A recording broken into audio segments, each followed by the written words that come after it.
All right, this is going to be a good one. Yotes wit! What are you doing?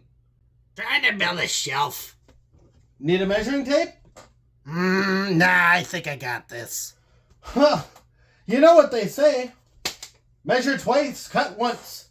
I think I got this. I'll just eyeball it. If you say so. Here in transition from the old to the new. Hello, Utah, and hello, Arizona. Welcome to the Albertan Coyotes Fan. Okay, you're gonna laugh.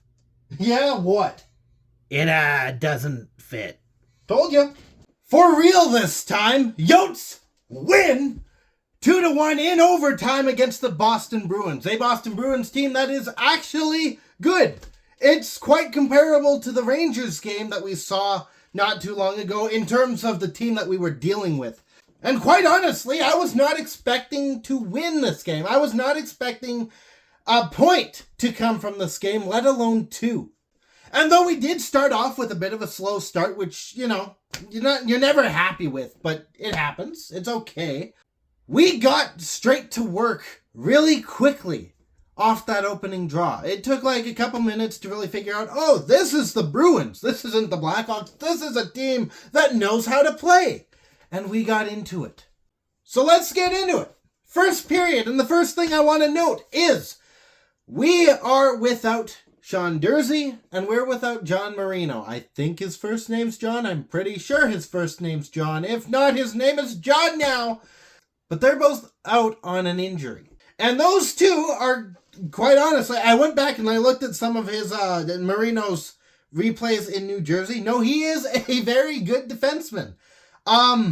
That's a big loss for us, I think. Having said that, going into the first period as well as throughout the rest of the game, Ingram had a big part to play in a lot of this. He definitely took the advice that I said he was going to take last game. He got better with the rebound control, but he didn't have to do too much either because the defense, as well as the forwards playing the forward position to keep possession in the Bruins' end, which you always want, is the best defense. The best defense is offense. So the forwards and the defense lived up to their potential, and they looked spectacular. Multiple people, and I will agree with them, multiple people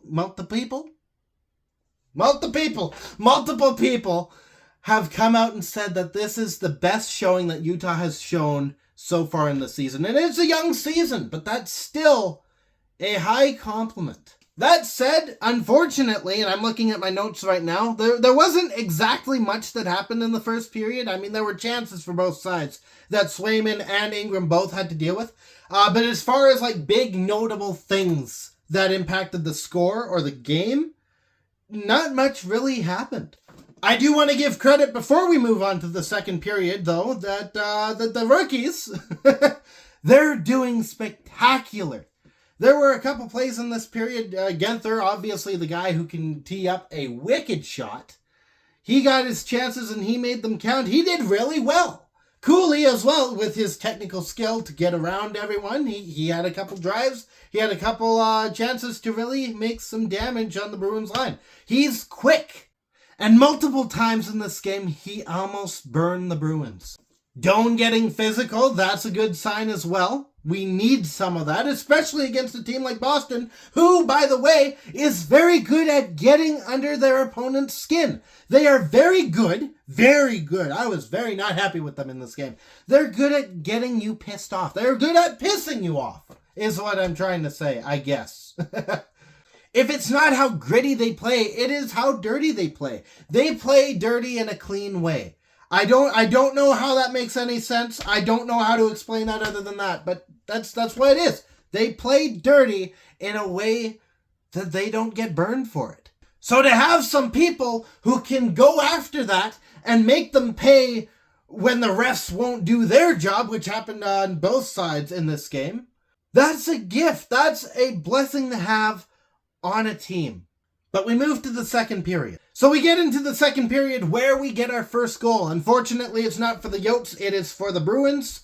Kepke walks in, he's got the puck, he takes a shot, and he beats Ingram on the 5-hole, which is between the legs. So the Bruins go up 1-0, and this is where I kind of noticed, like, this is the start of the trend that I noticed in this game. Had Ingram been a fraction of a second sooner with his drop, this game could have looked completely different. It could have been 1-0. But unfortunately, this is a game that is played by inches. Inches, centimeters, millimeters, whatever you want to use, whether you're imperial or metric, it doesn't matter. The smallest fraction of a measurement in time or in distance makes a difference in the game. And we see it right there. We move on. Utah gets a penalty, but in this penalty kill, there's a chance. Kesselring, which keep that name in mind. He's got the puck. He's on the right side. He takes a shot, and it rings the post. Utah celebrates. I celebrate. The red lights behind the net signaling a goal, I believe, goes off for a fraction of a second. But the play continues. And I don't know if this has been filled in for Utah fans, but when a goal is scored and no one knows that a goal has been scored because it like rings off the post in a weird way, like the inside post, and it goes out and no one knows what the heck's going on, there is a team in Toronto that is watching every single NHL game that is happening that night. And they are looking specifically for different moments where they have to intervene, call into the arena and say, hey guys, you got that wrong. That didn't happen in this game. And upon looking at the replay, Kesselring's shot hit the left post in such a way that it basically bounced right back to Kesselring. So on another matter of inches, matter of micro inches, is that a term? Small parts of the millimeters. I'm going with millimeters. I'm Canadian. What am I doing? By a matter of millimeters, we avoided the first goal for the Coyotes. A little bit later, Genther gets a chance to shoot. He takes a shot. It kind of beats Swayman just a little bit. It gets squeaked through. It's going towards the net. And with 3 inches to spare, I would call it, Swayman dives back. He snags the puck. And he keeps it from going into the back of the net. Again, a matter of inches. We move into the third period. And a little bit into it, there's a chance for the Coyotes to score. Kerfoot gets a shot off. Swayman dives to keep it out of the net. The puck is not corralled in by Swayman. So Yamamoto comes in. He takes the puck. He reps it into the back of the net. That's 1-1, right? No, unfortunately it's not, because upon replay and the challenge from the Boston Bruins, the Yotes were just a couple inches offside without having possession of the puck. So we stay down 1-0 for the Bruins. Cooley gets a chance on the rush not too long after. He beats up the opposition and Swayman handles it without a problem. But thankfully, with my nerves on the line, and probably the nerves of a lot of Utahns, I believe that's the term for Utah residents, Kolyanchuk gets a drive from the left side. He drives in. He's got the puck on his forehand. He beats out the Bruins defense. He switches from his forehand to his backhand. He roofs it into the back of the net. And now we're tied. Now keep in mind, this comes after a couple incidents where Ingram was whacked a little bit.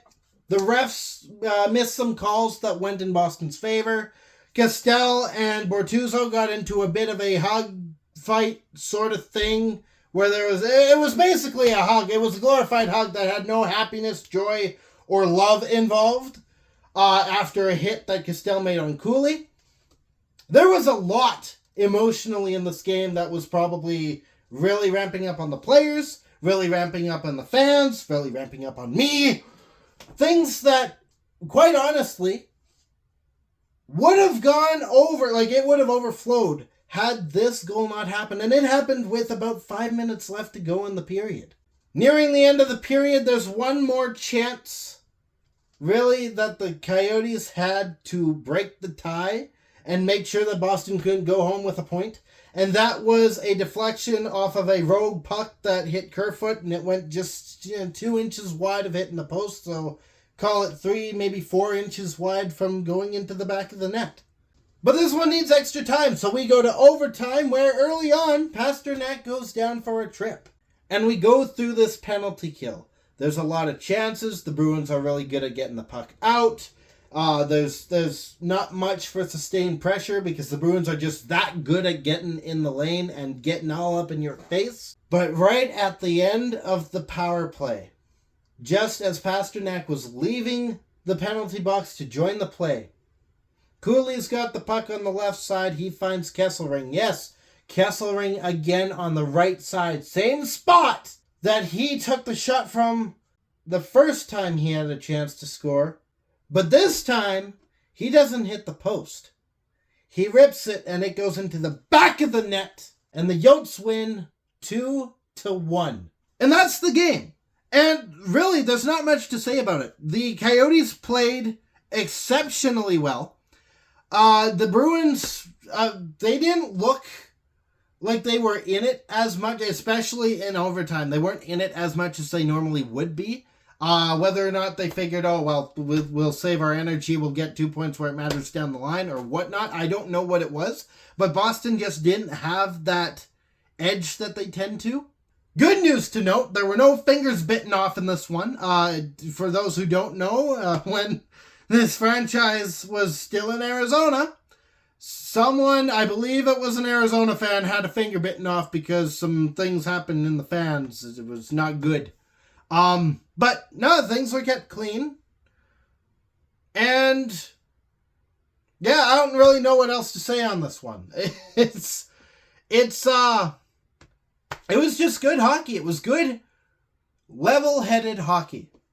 The Bruins tried their hardest to get under the Coyotes' skin, tried to get them to do something stupid, to make a mistake where they let their emotions get the better of them, and it almost worked on a couple occasions. McBain looked like he was really ready to fight someone. Thankfully, it didn't end up happening, which is good.